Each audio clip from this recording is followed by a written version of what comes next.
गाय के दूध की चोरी। झलकपुर गांव में सोमनाथ के पास एक बहुत ही प्यारी गाय है जिसका नाम मोहिनी है। सोमनाथ की पत्नी राधा और एक बेटा है जो अभी अभी पैदा हुआ है। उसका बेटा बहुत ही अद्भुत और प्यारा है। इस गांव के सारे लोग ग्वाले थे, सभी के पास गायें थी और सभी दूध का व्यापार करते थे, लेकिन सबसे ज्यादा दूध सोमनाथ की गाय ही देती थी।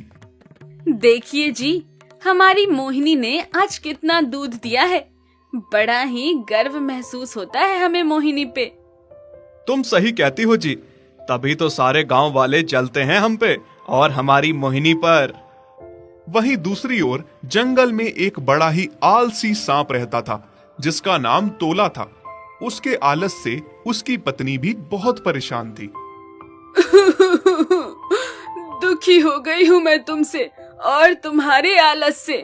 जो कुछ मैं लाती हूँ उसको एक ही निवाले में चबा लेते हो और डकार तक नहीं लेते।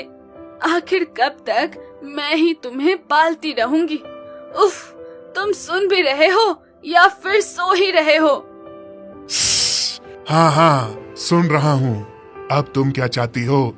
जान दे दूं मैं? आखिर तुम्हारा भी तो फर्ज बनता है मेरे लिए कुछ करना। अगर थोड़ा सा कुछ खिला देती हो तो बस पूरे दिन सुनाती रहती हो। ठीक है, अगर मैं सुनाती रहती हूँ तो ठीक है। आज से अपना खाना खुद लेकर आओ। मैं जा रही हूँ तुम्हें छोड़ के। हाँ हाँ, जाओ। तुम क्या सोचती हो तुम्हारे बिना मैं कुछ नहीं कर सकता? सांप और उसकी पत्नी की खूब लड़ाई होती है, जिस वजह से सांप भी अकड़ में आके पत्नी सांप को रोकता नहीं, जाने देता है। लेकिन जैसे ही शाम होती है तो सांप को भूख लगने लगती है। अरे, पेट में चूहे दौड़ रहे हैं, बहुत भूख लग रही है। क्या करूं, क्या खाऊं? कोई शिकार भी नहीं दिख रहा जिसे मैं खा सकूं। मुझे पत्नी के ताने चुपचाप सुन लेने चाहिए थे। कितना कुछ लाके देती थी मुझे बैठे बिठाए। क्या जरूरत थी मुझे भी अकड़ दिखाने की? हाँ, और आज तो मुझे कुछ मीठा मीठा खाने का मन हो रहा है। क्या करूं?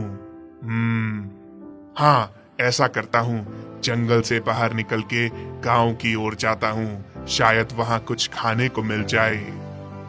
तोला रात को चलता चलता गांव की ओर आ जाता है। तभी उसे सोमनाथ की गाय गौशाला में बाहर बंधी हुई दिखती है।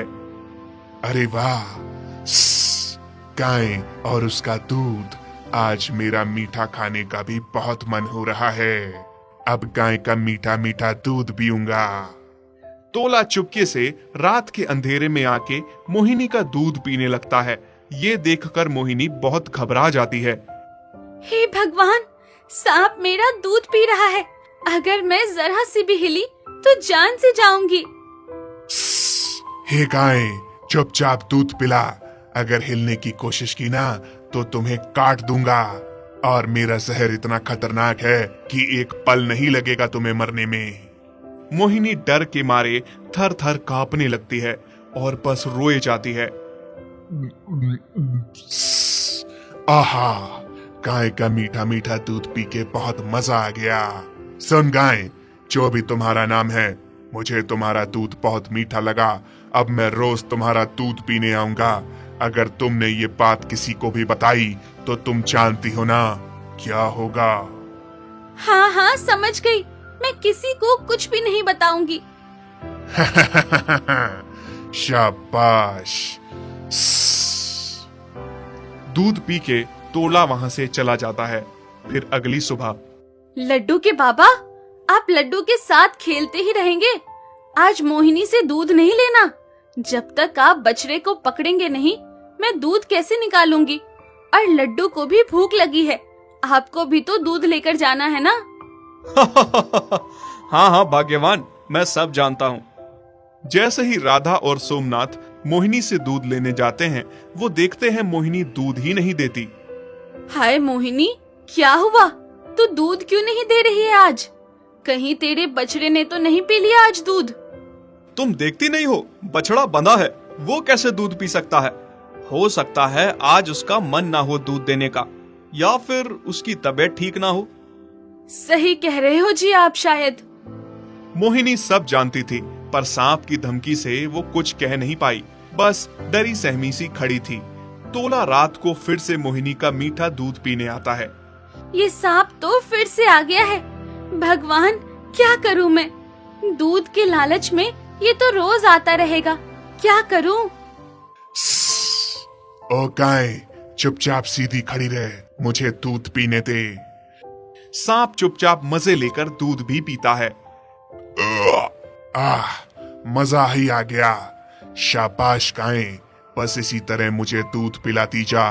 तुझे मैं कुछ नहीं बोलूंगा, और जिस दिन तूने मुंह खोला उस दिन मैं तुझे भी मार डालूंगा, और तेरे बछड़े को भी। नहीं नहीं, मैं किसी से कुछ नहीं कहूंगी। तुम बस मेरे बच्चे को कुछ मत करना।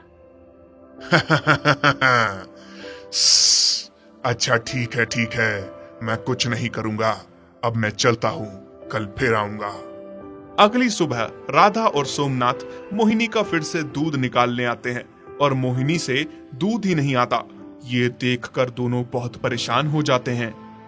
मोहिनी, तुमने आज भी दूध नहीं दिया, क्या बात है? हाय मोहिनी, तुझे मेरे लड्डू का भी ध्यान नहीं आया। 2 दिन से उसे दूध नहीं मिल रहा। लड्डू के बाबा भी शहर दूध लेकर नहीं जा पा रहे हैं, और ऊपर से तेरा भी तो बछड़ा भूखा है, वो भी दूध के लिए तरस रहा है। तू आखिर दूध क्यों नहीं दे रही है? क्या बात है? तभी सोमनाथ की नजर जमीन पर पड़ती है। अरे राधा, देखो तो, थोड़ा दूध जमीन पर पड़ा है। ये कैसे हो सकता है? हाँ मोहिनी, अगर कोई बात है तो तू हमें बता।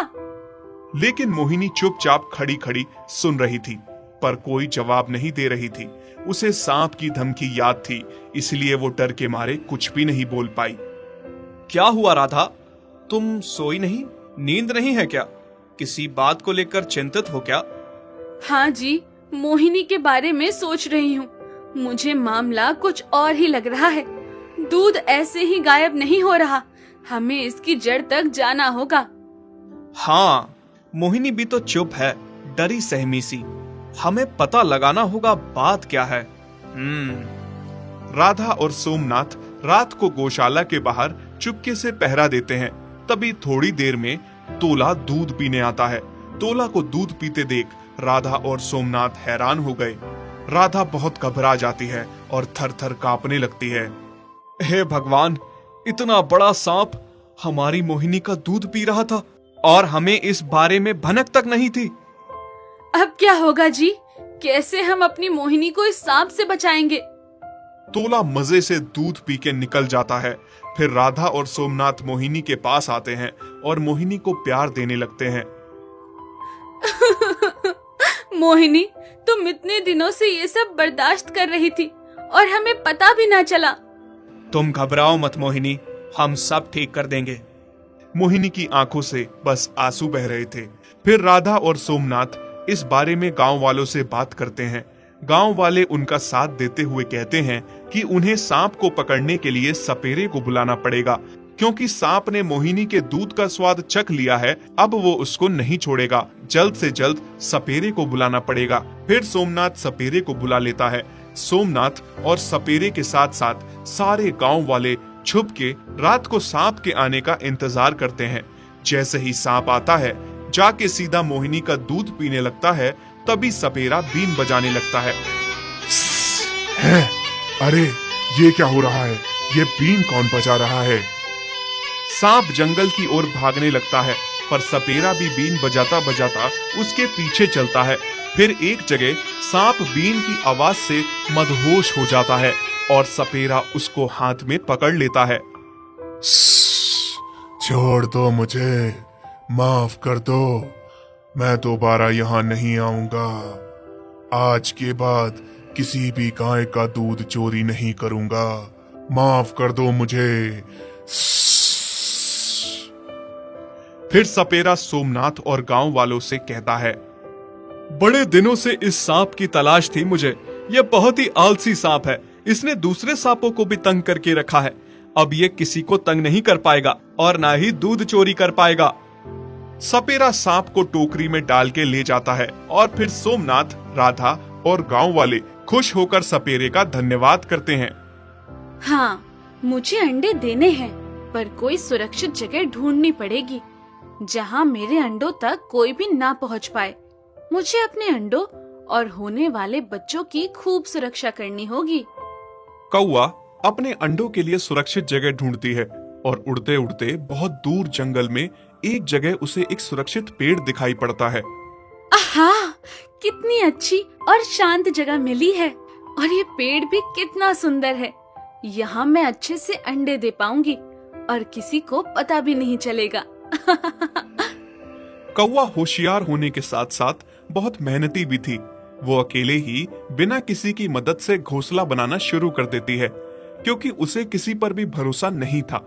वो किसी प्रकार का भी कोई रिस्क नहीं लेना चाहती थी, इसीलिए खुद ही तिनका तिनका घास और लकड़ियों के जोड़ से घोंसला तैयार करती है। आहा, मेरा घोंसला बनके तैयार हो गया। कौवे का सुंदर सा घोंसला बन के तैयार हो जाता है और फिर वो अंडे देती है। पर कोई था जिसको कौवे के अंडे की भनक लग गई थी। उसी पेड़ के साथ एक दूसरा पेड़ भी था, जिसके नीचे सांप का बड़ा सा बिल था। उस बिल में एक बहुत बड़ा और भयंकर सांप रहता था। ये ताजे अंडों की खुशबू कहाँ से आ रही है? कहाँ हैं अंडे? कहाँ हैं? अब तो सब्र ही नहीं हो रहा। ये अंडे की ताजी ताजी खुशबू मुझे पागल बना रही है। तभी सांप की नजर ऊपर दूसरे पेड़ पे पड़ जाती है। उस पेड़ पे कौवा उसे दिखती है। मेरे बगल में खाना और मैं इधर उधर ढूंढ रहा हूँ। सांप कौवे के बाहर जाने का इंतजार करता है। वो सोचता है कि जब कौवा बाहर जाएगी तब वो उसके अंडे खाने जाएगा। जैसे ही कौवा दाना खाने बाहर गई, बाद में सांप अपने बिल से बाहर निकल के पेड़ पे चढ़ गया और घोंसले में जाके सारे अंडे खा गया। हा, बहुत मजा आया ताजा ताजा अंडे खा के। जब कौवा दाना खा के वापस अपने घर आती है और अपने अंडे नहीं पाती तो मेरे अंडे कहाँ गए? कौन ले गया? थोड़े दिनों में अंडों से मेरे बच्चे बाहर आ जाते। किसने खाए मेरे अंडे? फिर कुछ दिन बाद सांप को बहुत भूख लगी। हाँ, बहुत भूख लगी है, क्या करूं? हाँ, ऐसा करता हूँ, पेड़ पे जाके कौवे को खा लेता हूँ और अपनी भूख मिटा लेता हूँ। जैसे ही सांप बिल के बाहर निकल के कौवे को खाने जाता है, फिर वो सोचने लगता है, नहीं नहीं, मुझे ऐसा नहीं करना चाहिए। अगर मैंने कौवे को खा लिया तो मेरी भूख बस एक बार ही मिटेगी, फिर दोबारा क्या खाऊंगा?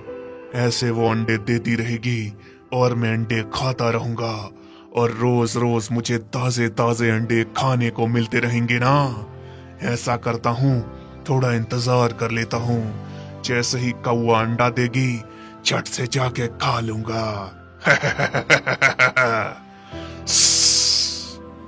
फिर थोड़े दिन बाद कौवे ने फिर से अंडे दिए और खुद दाना चुगने बाहर चली जाती है। सांप अपने बिल में सो रहा था, तभी उसे अंडों की ताजा गंध आने लगी। हाँ, अंडों की गंध, इसका मतलब कौवे ने अंडे दिए हैं। मुझे जाके अंडे खाने हैं। जैसे ही कौवा दाना चुगने बाहर जाती है कि सांप पीछे से जाके कौवे के सारे अंडे खा लेता है। बहुत ही मजा आया, बहुत ही स्वादिष्ट अंडे थे। कौवा जब वापस शाम को अपने घोंसले में लौटती है और देखती है कि फिर से अंडे गायब हैं, तो फूट फूट के रोने लगती है। कौन है जो बार बार मेरे अंडे खा रहा है?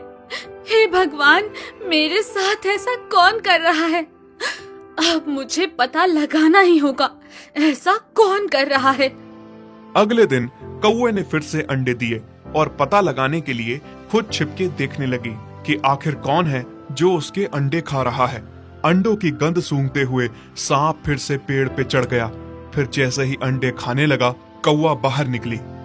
अच्छा, तो ये तुम हो जो रोज रोज मेरे अंडा खा रहा है। दुष्ट कहीं के। कौवा सांप से बहुत लड़ने की कोशिश करती है। वो अपनी जी जान लगा देती है अंडे बचाने में, लेकिन सांप से हार जाती है और सांप एक बार फिर से सारे अंडे खा लेता है।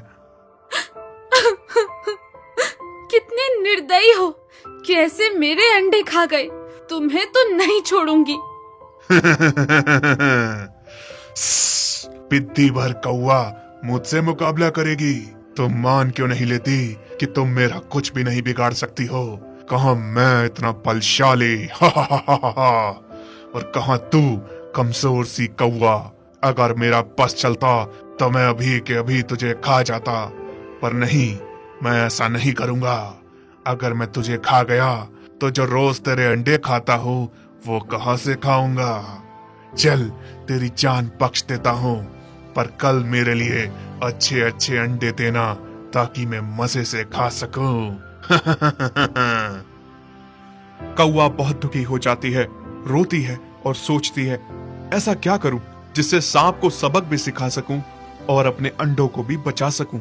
फिर एक दिन की बात है, कौवा बहुत परेशान होती है और रोती है। तभी वहां से एक बुजुर्ग मैना निकलती है। बेटी क्या हुआ, तुम रो क्यों रही हो? बताओ मुझे, शायद मैं तुम्हारी कुछ मदद कर पाऊं। कौवा बुजुर्ग मैना को अपनी सारी परेशानी बताती है।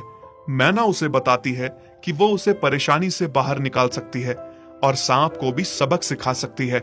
मैना ने उसे समझाया कि आगे उसे क्या करना है। फिर अगले दिन कौवे ने ठीक वैसा ही किया जैसा उसे मैना ने समझाया था। कौवा पास के ही एक राजा के महल में जाती है, जहां तालाब में राजा की बेटी और उसकी सहेलियां नहा रही होती हैं। राजकुमारी ने अपने सारे वस्त्र और जेवर उतार के रखे होते हैं। कौवा उड़ती हुई आती है और राजकुमारी के जेवर छाट के कंगन निकाल के उड़ जाती है। अरे अरे, मेरे कंगन! सिपाहियों, पकड़ो उस कौवे को, वो मेरा कंगन ले जा रहा है, पकड़ो! सिपाही कौवे के पीछे पीछे भागते हैं। पकड़ो पकड़ो इस कौवे को। हाँ, पकड़ो पकड़ो इस चोर कौवे को जो हमारी राजकुमारी का कंगन चुरा के भागा है। कौवा भागते भागते सीधा उस बिल के पास आ जाती है जहां वो सांप छुप के बैठा था, और कौवा उस कंगन को बिल के अंदर डाल देती है और खुद जाकर अपने पेड़ पे बैठ जाती है। अरे, इस कौवे ने तो कंगन बिल के अंदर डाल दिया है, अब क्या करें? करना क्या है, राजकुमारी का कंगन वापस लेकर ही जाना होगा, नहीं तो हम जिंदा नहीं बचेंगे। तोड़ दो इस बिल को और कंगन निकालो। तीनों सिपाही डंडों से बिल को तोड़ने लगते हैं। तभी थोड़ी देर में बिल से सांप बाहर निकलता है। हाँ, इसमें तो सांप है। मारो मारो इस सांप को, मारो, नहीं तो हम बिल से कंगन नहीं निकाल पाएंगे। इस तरह से सिपाही डंडों से पीट पीट कर सांप को मार डालते हैं और बिल को तोड़ के कंगन निकाल लेते हैं। आहा, मजा आ गया, मजा आ गया। कौवा बुजुर्ग मैना का धन्यवाद देती है। मौसी, अगर आप ना होती तो मेरा क्या होता? आपने मुझे समझाया कि हमेशा सूझबूझ से काम लेना। आपने ही मुझे हिम्मत दी, मुझ में ताकत लाई उस सांप से लड़ने की, वरना मैं तो हार मान बैठी थी। धन्यवाद मौसी आपका। कौवे ने फिर से अंडे दिए और कुछ ही दिनों में अपने बच्चों के साथ खुशी खुशी रहने लगी।